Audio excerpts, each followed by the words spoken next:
Introducing either the most offensive observational or the most boring shock comic you ever heard, live for this unprecedented world event, the woman who will make you fall asleep or click away, Jen from Actual Dr. ASMR. Thank you very much. Oh, what a warm welcome. Okay, thank you. Hey, it's good to be here. Hey, so how many soldiers we got in here today? Oh, no, sailors, marines, airmen. I didn't ask about you. I asked about soldiers. Who, Please don't fight me. I'd lose. Not because I'm a woman, but because I'm an officer. But a little inside joke to get you started. That's how you alienate everyone, right? I'm sure most of you heroes love what you do. Me, I love the things a 12-year-old boy would love. So last year, I was exploring a Korean jungle graveyard on a mountain in a swamp, crawling with banana spiders this big, under the full moon silky webs across my face in the dark as I shoot my flashlight this way and that. I'm just pulling your leg. We weren't allowed to use flashlights. Everything else, yes. Lights, no. Picture this. There was a full moon, and it was Friday the 13th, and we were wandering in jungles dotted with graves. And so they said if we accidentally stepped on a grave in the darkness on those tall swampy hills covered in spider webs where we weren't allowed to use our flashlights, if we stepped on a grave, because who might accidentally step on a grave when they can't see you, we would go to jail because of the SOFA agreement. Okay, so that's fair. But look, I figure if I trample a soldier's grave under the full moon on Friday the 13th in the woods, the SOFA agreement is not going to be my biggest problem. Ghosts, the undead, Korean Jason Voorhees, he's the same, just with better taste in barbecue. What, did I offend your barbecue sensibilities? I'm joking. I'm not prejudiced against the undead. I'm not lifist. I have undead friends. My best friend is a 2,000-year-old undead Jewish man. His name is Yeshua ben Joseph, and he's really good at parties. He brings the wine, the alcohol. But water into wine joke. Yes, I'm talking about Jesus. Calm down, you bougie silly pants. You are allowed to laugh. I haven't said anything that isn't in the book, and I haven't hit you with no Bible. If it's funny, I'm gonna talk about it. I don't care where it's from. No, but seriously, it's funny how we use that word. You ever notice that? Undead. Dead. Undead. Did you know there was a guy in the Bible who was dead, undead, and then re-dead? That's funny stuff. I'm going to bring the funny from anywhere. Any of you hear the story about Lazarus? He was a guy the Messiah resurrected. That must have been weird when he died the second time again. You guys think he'll come back again? Or should we have the funeral, or just wait a couple more days? And then at the pearly gates, right? So, you planning on staying this time, or you think you're too good for us, Mr. Boo-hoo, I miss my family? Yeah, I would have liked to go back a second time and see my family again, too. So you can check your extra life privilege at the pearly gates, mister. This isn't a video game, Mario. The best thing about that story, though, is right after Lazarus comes back to life, the televangelists of the day start plotting to kill him because his miraculous life made the real thing look like the real thing. So now think about that for a second. This guy was dead already. He just came back to life. What, are you hoping it'll take better the second time? Like, what if he comes back again? That's going to be embarrassing. Einstein said the definition of insanity is doing the same thing over and over and expecting different results, right? Maybe there was some kind of zombie killing protocol for the first century. Like, aim for the head, Jeremiah, aim for the head. Really is like a video game. But seriously, navigating the jungle in Korea was awesome. There were hornets that can kill you after 15 stings. At 14, I guess you're good, but not 15. One of our soldiers almost drowned in a literal pool of shit. Like really, he took a step in the dark, and the soft earth crumbled under him, and then he found himself weighed down by his weapon, his gear, sinking into this pool. He lived, so we get to laugh at his misery. It's not bad enough he got sent home with losers like me at the end of the training. He had to clean poo out of the barrel of his rifle. And that's not a euphemism for backdoor love. That's like his actual rifle. What a crappy day he had. I love that stuff. So like none of the guys I went to medical school with gets paid to shoot machine guns on the weekend, right? For my spur ride, we had a 25-mile ruck march. And then at the end, we got to dive under barbed wire into mud about 5 inches above my head. So now, you dudes may not know this, but the mud in that area of the world is quality mud. I'm not kidding. Chicks will pay hundreds of dollars for a quality mud mask, like you see these ASMR girls on YouTube with all that stuff. Well, me, I got a full body treatment and I got paid for it. I mean, it was in my underwear, it was in my ears, it was everywhere. That uniform is not the same color after that mud experience. Best skincare on the planet. One of the funnest days of my life. Now for people who are actual badasses, like probably most of you, any of you Rangers, Special Forces, or something like that, that's not special. But for me, like I said, naive and young and possessed by the mind of a 12-year-old boy, that's some awesome fun shit. But awesome fun shit aside, there's absolutely no denying that sometimes the Army does things that bother you.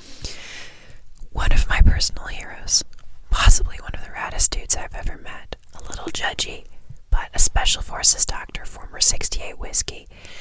That's a combat medic. That's the most difficult job in the Army. He told me a story about when he used to be in 11 Bravo, which is the infantry guys, the actual soldiers who go shoot stuff. And he was outside working, and it started to rain.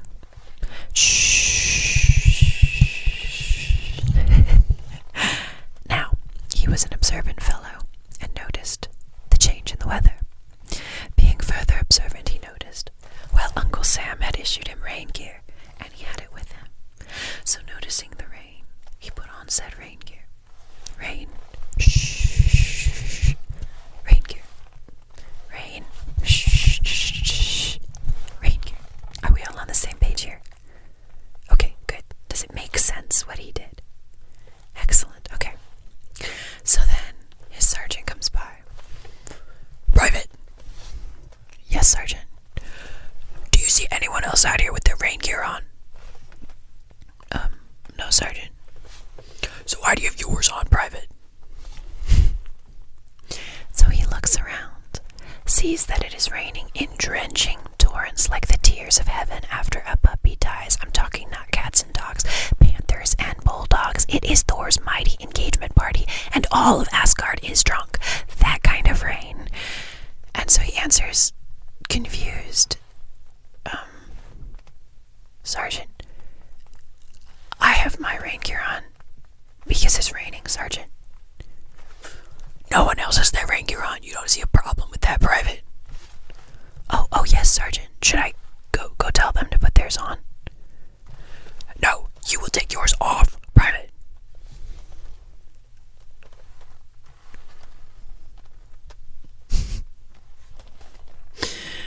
And it was at that time, ladies and gentlemen, that this private developed the face I would see often by the time I met him, with this one judgmental eyebrow frozen up here in disbelief. What did the Army make rain gear for? It did not matter what the Army made rain gear for. Other people did not have gear on, and if there's one way to teach young soldiers the personal courage and strategic reasoning of a warrior, it's by making them do exactly what other people are doing at all times, no matter what the logical flaws. So he had to take it off. And the guy who designed the rain gear did a bunch of loop-de-loops in his grave. And that, apparently, is when the private decided he wanted to become an officer. So he could wear rain gear when it rained. Should have joined the Air Force, man. I mean, they use umbrellas. Oh, wow. So everybody's got their hang-ups. We all have things we love and hate about the military. In my case, I have a particularly bad history with female army civilians, usually white ones. So bad, in fact, that I've been told I need equal opportunity retraining because I'm racist against white women.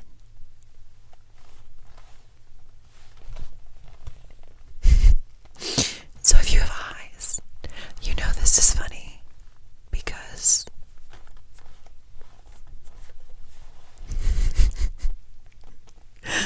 I'll break it down for you in case it's not clear. I'm actually mixed, but baby, there's a lot of pale ale in this cocktail. Like, mostly. When I go to Japan, no one thinks I'm from there, if you know what I mean. If you held up a piece of paper and a piece of, something like this color, and a piece of something less boring than paper, like a flower, chocolate, I don't know, anything beautiful and natural, my skin would be closer to the color of the paper. If my skin doesn't give it away, my name should. Hi, I'm Jennifer. I don't know if you knew this, but the name literally means whitey. Like some French couple way back in the day couldn't come up with creative names for their children.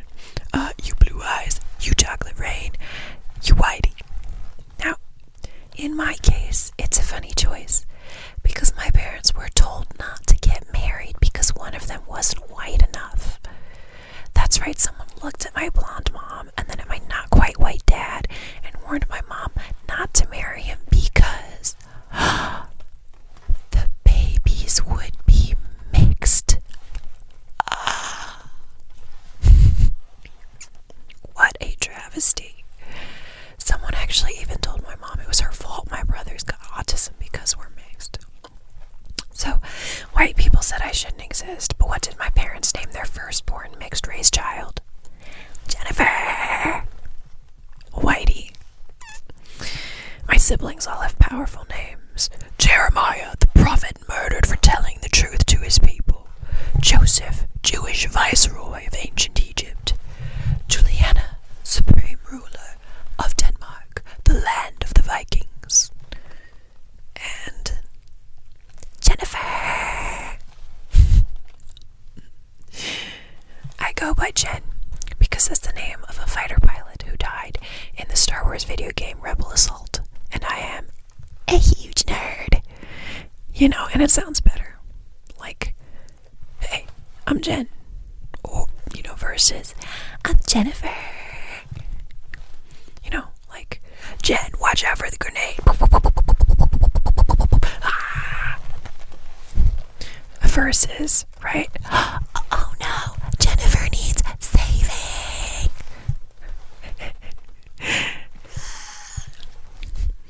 For those of you kind of feeling sorry for my parents right now, don't worry, it's jokes. I don't mind my name. I was named after a very nice lady with a tragic backstory, which is, that says good things about my future. Let's get back to how whitey is oppressing white people. True facts. I'm a sexual assault medical forensic examiner, and in Korea, I was the doctor who sees sexual assault survivors for their health problems long term. One of my ladies was a month out from her assault and still hadn't seen mental health yet. So, I was on the phone with the mental health secretary to figure out what was going on.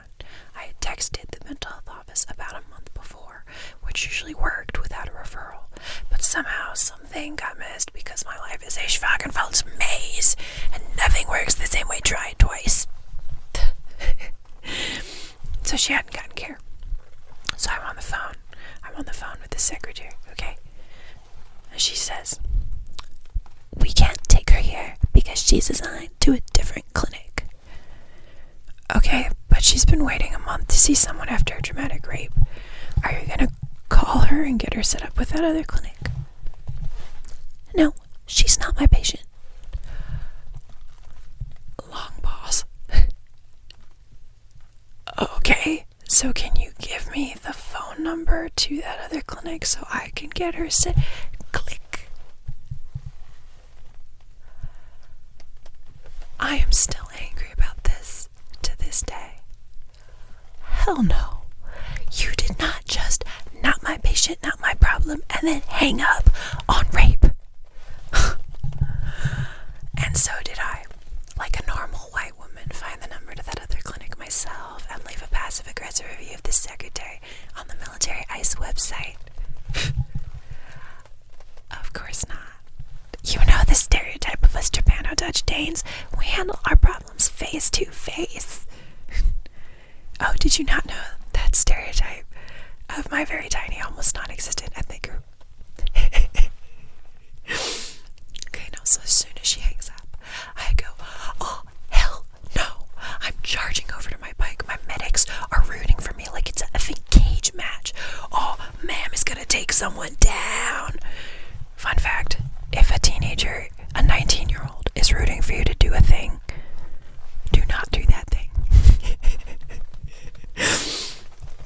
This is like the hold my beer moment of medicine. Don't do it. But I did it.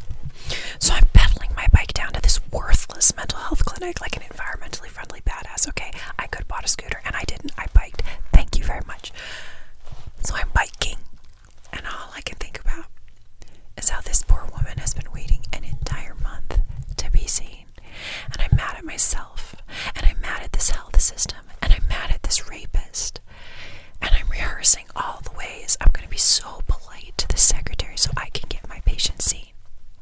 I get there, and my brain is exploding, because not only am I mad, not only is the 12-year-old gamer boy in my head here looking for a princess to save, but I'm also in pain and really, really sick. But I am determined to be so cold and polite to this heartless monster.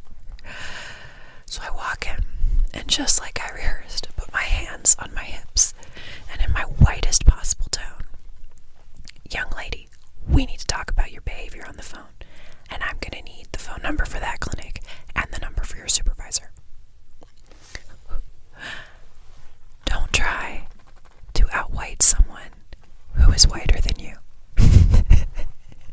She actually goes insane. This little white torpedo with eyelashes explodes up out of her chair. Oh, you want my supervisor? She charges at me. I step out of the way, and she marches out into the hallway like Hitler's wet dream dominatrix on a mission. I follow her because I think we're gonna go talk to her supervisor, and she throws her finger back at me like a French manicure dagger. No, you can wait there. I mean, I can, but I'm not going to. 12-year-old boy here, right? She's not the boss of me. So we get to her supervisor's office, and the dagger finger comes out again. She keeps calling me young lady, and she is stalking me.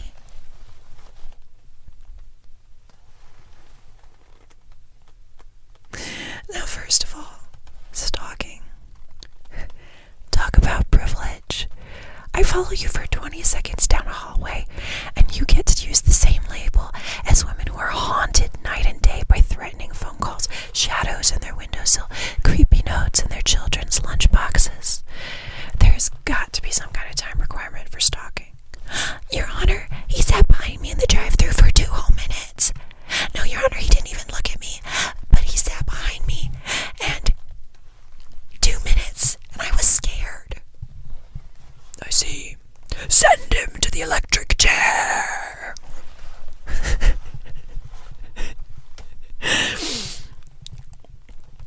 Maybe she meant the way that a lion stalks a gazelle. I'm like on all 4 paws, snarl, ready to pounce. Look, woman, I'm flattered, but I'm married. I'm not after the ladies anymore. Not gonna eat you, kitty cat. Meow. I'm not gonna ask for a show of hands, but I bet at least one woman in here has been actually stalked, and it wasn't 20 seconds down a hallway. I've been doxxed and had all of my addresses put out online by white supremacists. And that's not, I wouldn't even say that I've been really stalked. But small white women, if they fit Hollywood standards of cuteness and weakness, can call pretty much anything a crime as long as they were scared. Young lady, why did you kidnap this man and force him to have a lightsaber duel with you? Your Honor, he scared me. his house and kidnapped his children and held his wife hostage in a spaceship while you stole all of his material possessions. His face was different than mine, and it was scary. I see. Send him to the electric chair. Look, I believe in gun rights as much as the next person who's had to clean up after a sexual assault. Nothing stops a rape like a bullet. But you don't get to shoot people, or put them in jail, or even tattletale on their ass with your stand-your-ground BS, just because you're a cowardly pansy without the ovaries to have an argument with your mouth. Stalking. Talk about privilege. Privilege is a weird concept. You can tell a wealthy white woman came up with that term because it shouldn't be a privilege not to get shot by a police officer because of your skin color. It should be a right for everyone. Check your privilege. What a stupid term. No, check other people's freaking human rights, which at this point all the social justice warriors leave, as do all life matter people. As do everybody. Everybody leaves. I've now offended the liberals, the conservatives, everybody. Bye-bye. But seriously, talking out of love, right? Check your privilege. No, what a stupid term. Check other people's human rights. Check other people's needs. Okay. So anyway, I stalked this woman for 20 seconds, and it is this moment that I have to guess she's sleeping with her supervisor, the psychiatrist. Because, well, let me pause my story here again. One more thing about privilege. Sorry, I get distracted. Look, privilege is like, today you get the privilege to have candy out of the candy jar. That's a privilege. But you getting to eat your food that you brought for school lunch, that's right. That's not a privilege. You don't get food privileges. You don't get privileges to your free life. You don't get privileges to own a business, work hard, get the things you need. No, that's not privileges. These are rights. Your freedom is a right. Okay? It's not like, not getting beat up by police officers is a piece of candy. Oh, you get a privilege. No. That is a right. They are privileged to be allowed to work, to serve, and protect you. That's different. A right is something inborn. A privilege is an extra little thing that you can get like candy on top. Like, I'm privileged to be allowed to speak with you. I don't have that right. My rights end where your rights begin, and that's where my privileges begin. I am privileged to be able to speak to you because you could have clicked away by now. Many of you already have. But I'm privileged to be talking to you, right? Versus it is a right for me to talk. No one can stop me from talking. That's my right. But you listening to me, that is a privilege. And I love it. You see the difference? Okay. That wasn't funny, was it? I told you it's gonna be boring. You fall asleep by now, right? So anyway, I stalked this woman for 20 seconds. And at that moment, I have to guess she's sleeping with her supervisor, the psychiatrist, because instead of trying to figure out how we could help my patient together, the silly doctor, we're going to call him Dr. Silly Man or something really generic like Johnson, right? Something boring and stupid like that. He immediately sits me down in his office and he says, "It is not appropriate to call people young lady." Wait. Excuse me. I mean, I kind of blinked funny for a second because, I thought we were going to talk about how it's our job to make sure this sexual assault survivor gets care, right? But instead, we're talking about, wait, what? It's not nice to call people young lady, Dr. Silly Man says. Well, what does she want to be called, young man? I mean, I'm inclusive. Just to me, she looks like she identifies as a young lady. I mean, skirt, boobs, I don't know. It's like she advertised her preferred pronoun. So he wasn't happy with that either. Because, of course, she identifies as a young lady. And now I'm starting to get annoyed. I can't call her young lady. I can't call her young man. I'm getting panicky. How are we going to help my patient? I can't. Not young lady, not young man. Okay, well, that little white bitch won't help me with my patient. Okay, I'm not gonna lie, I'm an asshole. low tolerance for people who sweat the dumb stuff instead of fixing human suffering. Sue me. I mean, I didn't know what to say. I didn't know we lived in a world where youth and femaleness are an insult. I thought they were good things. Young lady. I can't even count on my fingers how many times people have called me young lady instead of Dr. Finelli or Dr. Veldhuizen, right? And people call me young lady. If I got offended for every time that happened, I would be a terrible doctor. Oh my goodness, young lady. I wouldn't be able to see any patients over 40 years old.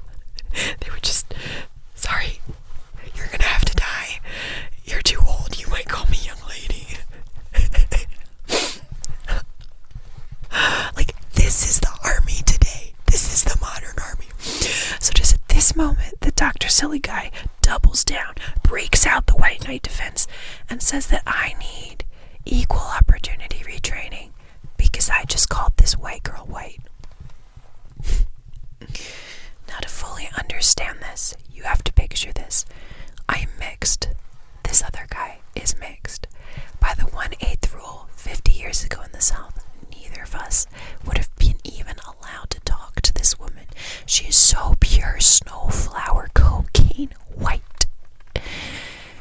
And now this guy says, I need equal opportunity retraining for calling her what she is.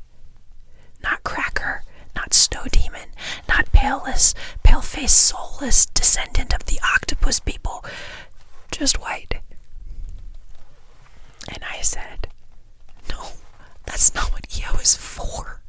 It is for protecting people who are oppressed from people who are the oppressors, regardless of their color. No one is oppressing this woman for being white. No one's ever thrown her over the hood of a car when she wasn't doing anything wrong because of the color of her skin. No one's denying her job opportunities. No one's forcing her to put poison on her head because her natural hair isn't professional by the ruling class's standards. Excuse me, Your Honor. I have better housing and clothing than 90% of the world, and I'm part of the ruling class in my country, but I think I'm being oppressed. I'm not saying it's impossible to be racist against white people or that it's okay, but it's a lot of work. So after awarding me second place in the world's most ineffective kind of racist competition, first place goes to the Asiaphobes who are getting their ass kicked by China. So after giving me this award, this silly mental health man tried to Mario me. What's Mario? What do you mean? Well, you know how in, all the Mario games, you get a 1-up by getting higher up on the longer pole. Well, socially, being a doctor is all about landing on the top of that long pole, because some of these guys have to make up for their shorter poles. So I was in pain and sick and so confused by this weird situation that I'm about to cry, thinking I'm never going to be able to get help for this woman who reminds me of my mom, by the way. And I tell Mr. Dr. Silly Pants, look, I'm worried we aren't taking care of this sexual assault patient right. And he says, Captain, as a psychiatrist, I'm sure I've seen more sexual assault patients than you have.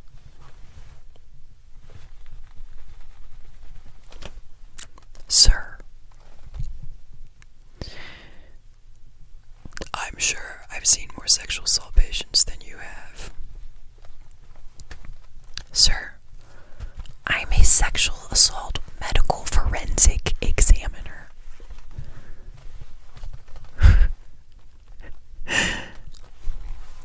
I mean, maybe he had seen more. I don't know. Who cares, man? Like, we can comparing polls here when there's someone who needs our help. Just tell me we're gonna help her. We can compare polls and patient satisfaction another time. I ended up yelling at him until he finally gave me the phone number to help my patient. And by that time, she'd actually already gotten help from the text message I had sent. So, I got her help. I may be an asshole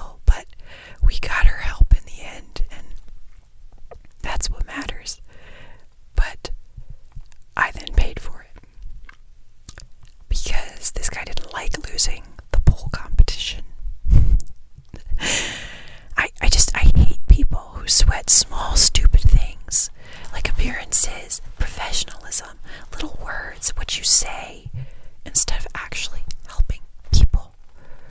I know it's wrong to hate, so I'm working on it, but I hate them, okay? Because there are people who are suffering, and we're gonna sit here and have a conversation about the term young lady.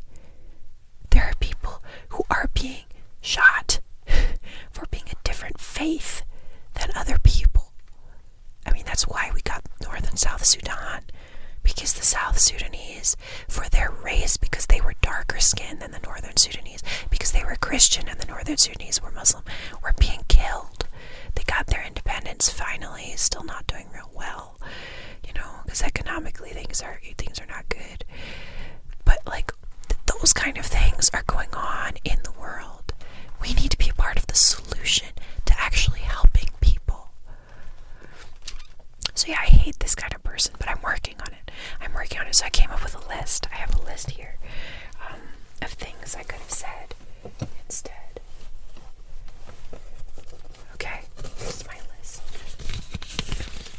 First of all, I could have said instead, "Wait, sir, I'm not racist. Some of my best skin cells are white." In fact, I treat all people, all the white people on my property really well. I'm really good to the white people on my property. In fact, I even let one of them in the house to cook and clean for me. I call her my mom. I call her Mama. Was that too far? Or maybe instead of young lady, I should have called the secretary an old hag. We live in a world of opposites. Maybe she identifies as elderly and wants to pull Social Security. For real though, can you imagine how confused she would have been? "Old hag, we need to have a conversation about your behavior on the phone." Wait, what? It would have been like the time my best friend called a white supremacist the N-word. Oh yes, that happened. He was being racist. She was tired of arguing with him. So she just busted it out. Bam, you're a this N-word with an eaglet at the end of it. You know that word. Whew. The white supremacist didn't even know how to respond to that. His brain literally could not compute. He started just randomly swearing like a rapper with Tourette's. Like, he couldn't even put coherent sentences together. He was so mad at being called the N-word. I mean, what's he gonna say? "No, I'm not. You are. Mommy, she called me something that conflicts with my made-up ethnicity." Because we all know white is a made-up thing, right? People weren't white or black before the racialism of the 19th century. They were Polish or Irish or British or Igbo or Xhosa and Bantu, right? We were all killing each other for different reasons. The Bantu versus the Xhosa, the Spanish versus the British, until one day a group of guys got together and decided, "We need a new excuse to oppress people because we believe in freedom, and I want your stuff isn't good enough anymore. What excuses do we have?" Well, ich weiß nicht, aber most of the people we want to conquer are darker than us. And then Britain's like, "But everyone's darker than you. You're like a gross, translucent jellyfish people with straw on top. And what about China? We want to ruin China so that over 100 years later the results of our conquest pave the way for communism and threaten all of Asia and then the world." You're right. It ain't enough to just target some people who ain't like us. We need to target everyone. We need to make a safe group, and everyone outside that group is fair game. So we need a team name. How about team? And then he looks at a white piece of paper. How about team white? We'll be team white. Because it has nothing to do with the actual color. I mean, no one is more pale than a Korean, and they're not white. For a little while, the Irish weren't even considered white. The only true white people are the albinos. Long live our sun-starved overlords.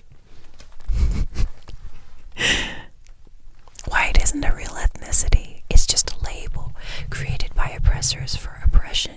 You are not white. This color is not white. It's why people who wear that label feel guilty all the time, and why she didn't like being called it. You show me a liberal millennial female of European descent, and I can break her spirit with a Crayola crayon. I've done it. I believe we should control people's lives with more rules. Well, of course you believe that. You're privileged and white. Bam! I'm melting. All my progressive Twitter hashtags can't save me now. I'm sorry, but for real though, I'm not sorry. See, it doesn't matter that I'm also privileged and also very pale, as long as I can prove she is more privileged and pale than I am, which is easy as long as she doesn't speak French. But wait, doesn't your name mean Whitey? Yeah, but at least I hate myself. EO retraining. My butt.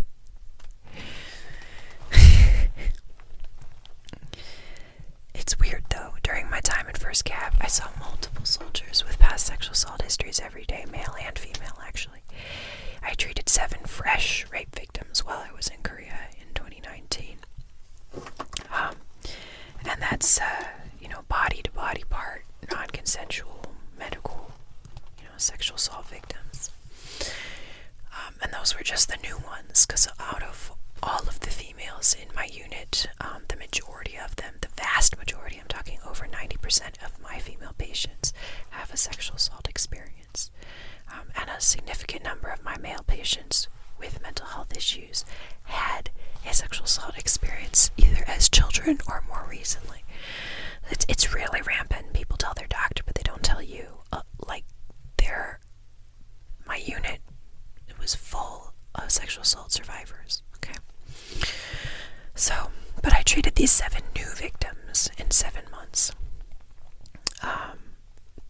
Several from my own unit and people that I knew, which was quite terrible.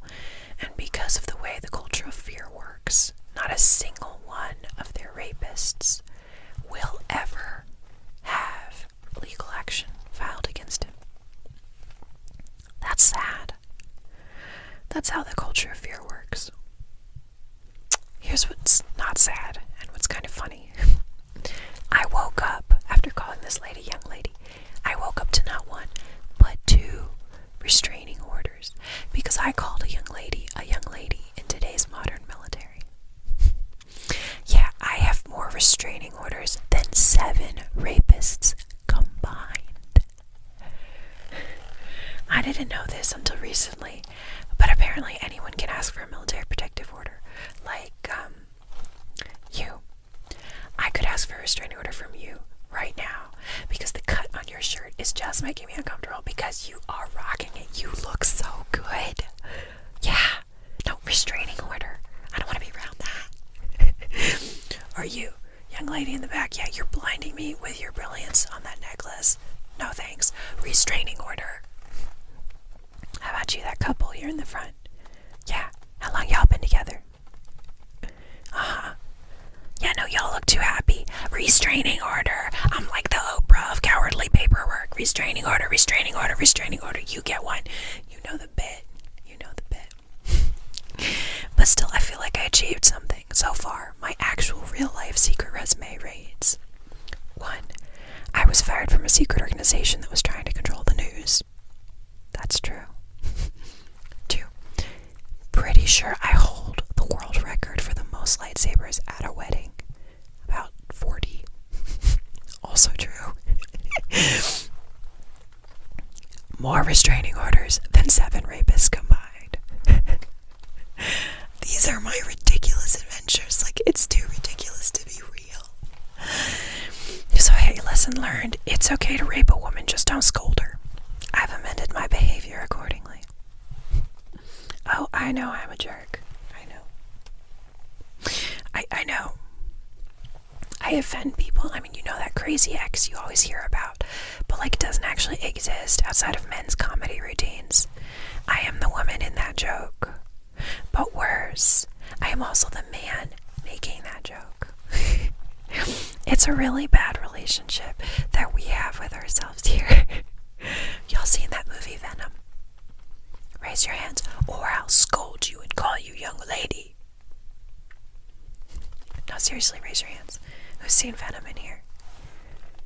Alright, you. Yeah, did you love or hate it? No, you don't get to have an opinion in between. This is a two-party system, America. There are only two options for everything, and if you think otherwise, you will be excommunicated by all of your friends and family.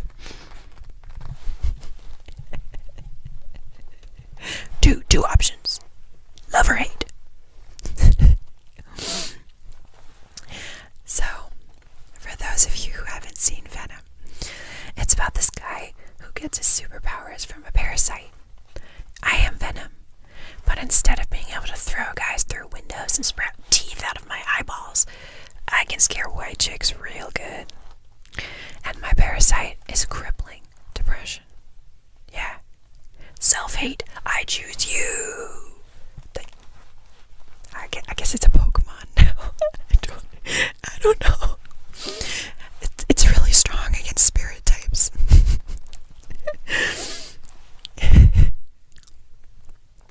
So since no one cares about the truth anyway, I kind of wish the silly psychiatrist had told a better lie. You know, just to see how much he could get away with. Like, I charged in and challenged this mofo to a duel. My, big black cowboy villain hat on my head, jetpack blazing, Palpatine's cloak flaring off my shoulders, and the wind of my villainy cackling. Kneel, white millennial, kneel. Renounce your pumpkin spice lattes and yoga pants. And then, just as I'm transforming into a dragon, Dr. Silly Pants leaps to her rescue, spinning his computer keyboard like a katana. I will rescue you with the power of my arbitrary rank. And just as I'm about to devour this chick, he rips the insignia off his chest and becomes a fireball in his hands. Hadouken! No! The power of your ability to tell people what to do just because you have the privilege of higher education. No!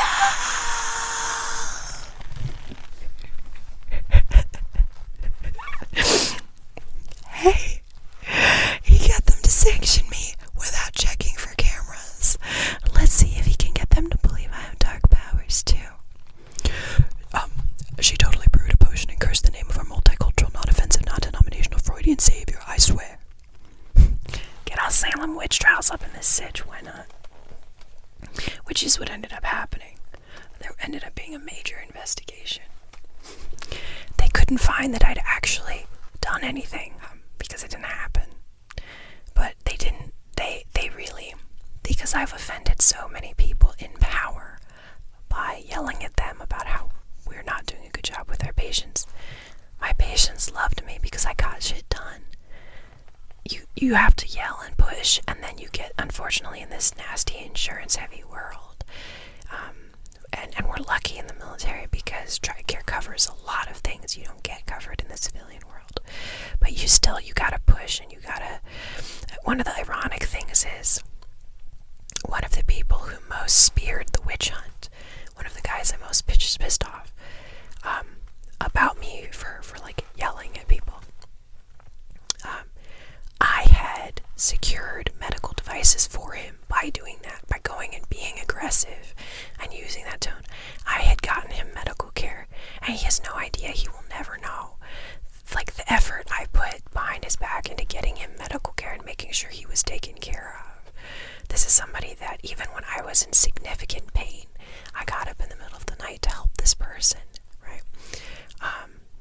And made it about them and took care of them, and then the next day went and yelled at people to get this person what they needed, right?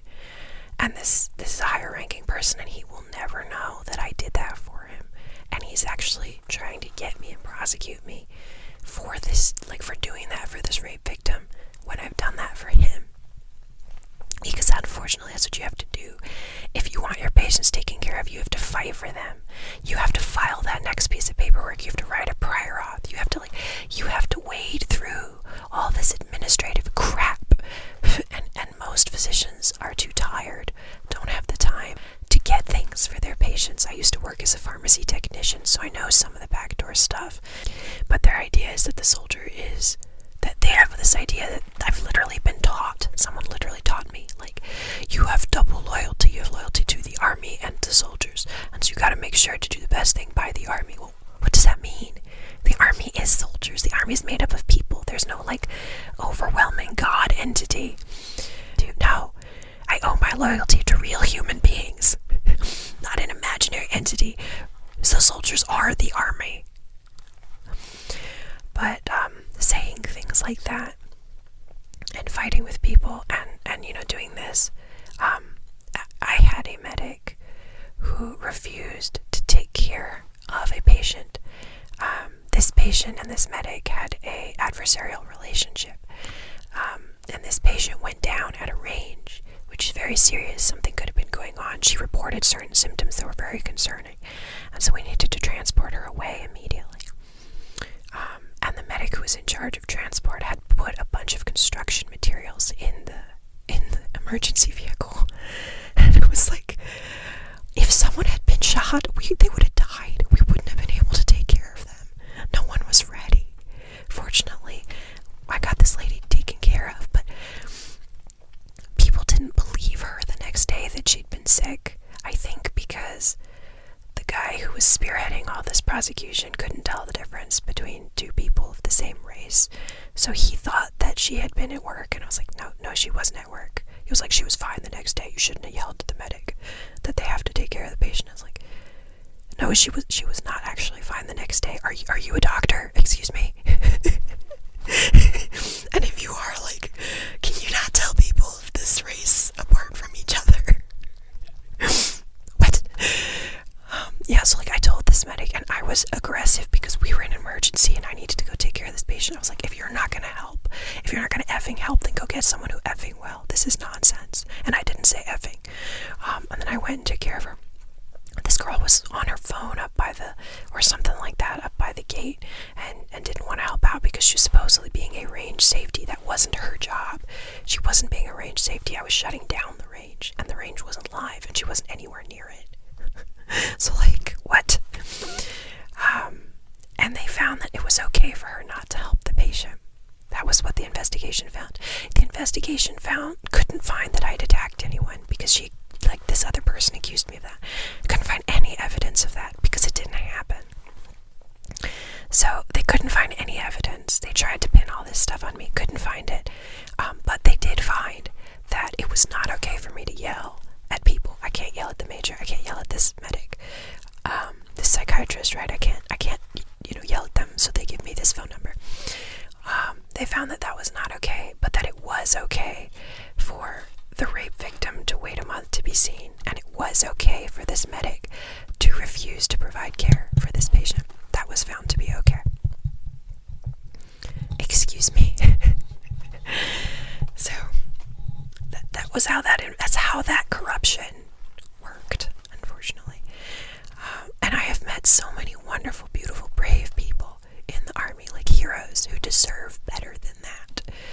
But there are people in power, especially here at Fort Hood, who their interest is getting their career to the next level using the numbers. And they'll say they care about soldiers, but they care about soldiers in the sense that they care that the soldiers meet the numbers and get, them to... It's lip service, right? I don't care how many times you say you care about me. I need to see the action. I need to see that you do something, right? Like, help me when I go down at the range. So it didn't end up going well for me. But I get it.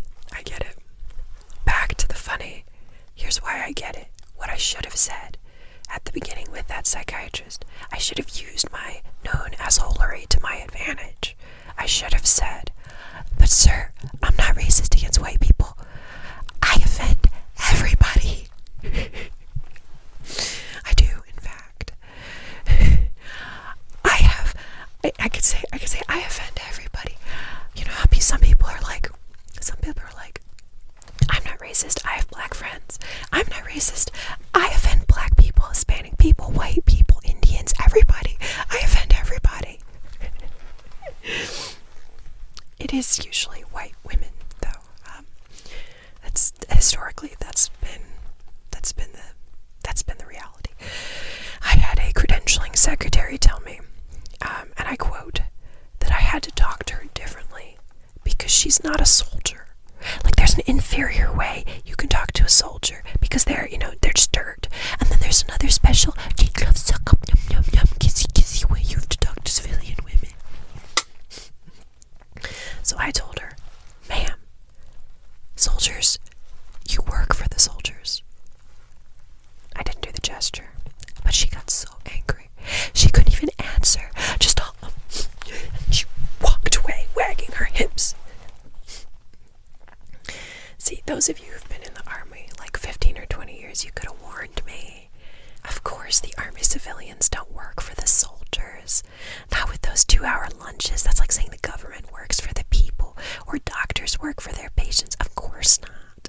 Army civilians don't work for the soldiers. Psh, silly me. It's okay. Some of my best parents are army civilians. I'm allowed to make that joke. Both of them are, in fact. But I admit, I did something wrong there too. It's this venom parasite. It gets me in trouble, right? Stupidity is like catnip for it when people are stupid. I just can't help it. I was sitting down, right? I'm sitting, and she's towering over me with her hands on her hip, and she told me to stand down. Which, I was sitting, so like I can't stand down because I'd have to stand up to stand down. I'm sitting. I can't, stand down. I guess I'd have to stand up and then maybe sit down and so bottom line, when she said that, in order to stand down, I stood up. And then we both found out that she was half my size. I almost giggled out loud, and it wasn't my fault. Just this angry little white woman who'd been ordering me around was suddenly like,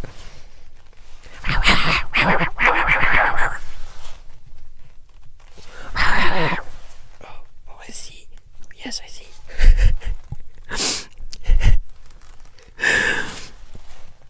She's not the boss of me. And that's the thing that gets these people. It's my fatal flaw, and some of you have the same one, and many of you have it in much bigger ways with much better stories. It might be the tiniest, teensiest little thing you do, but if they're not the boss of you, I mean, it's the same thing since childhood. When we push another kid off our back because they haven't earned our respect like our parents have, they aren't the boss of me.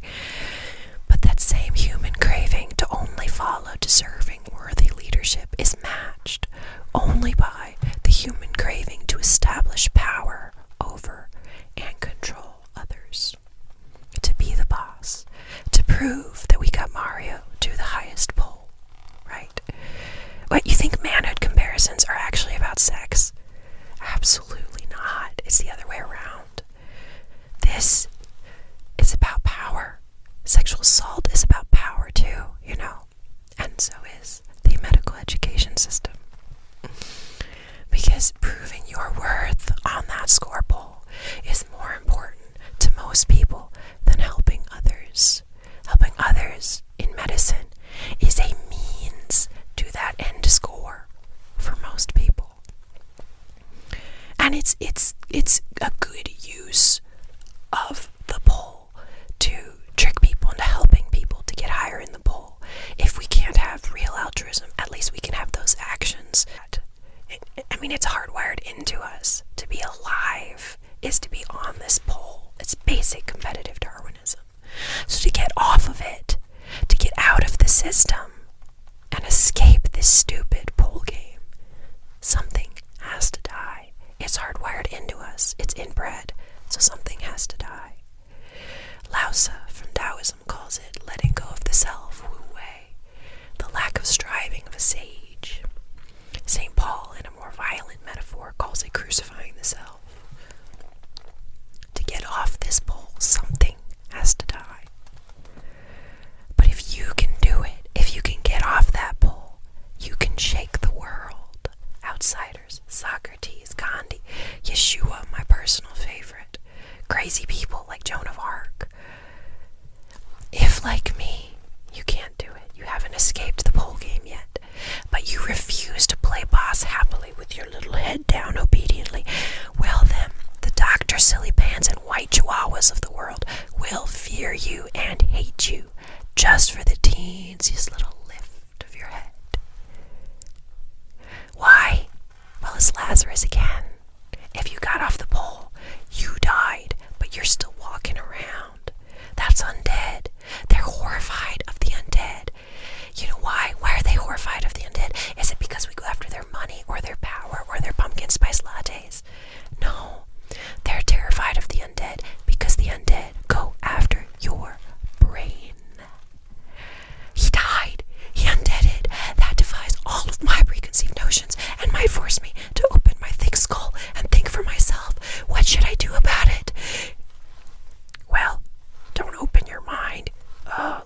re-dead him.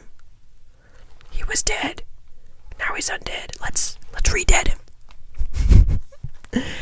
Wait till they find out about the second coming. Lazarus will be back. My name's Jen Finelli. I'm an undead Lady Venom asshole.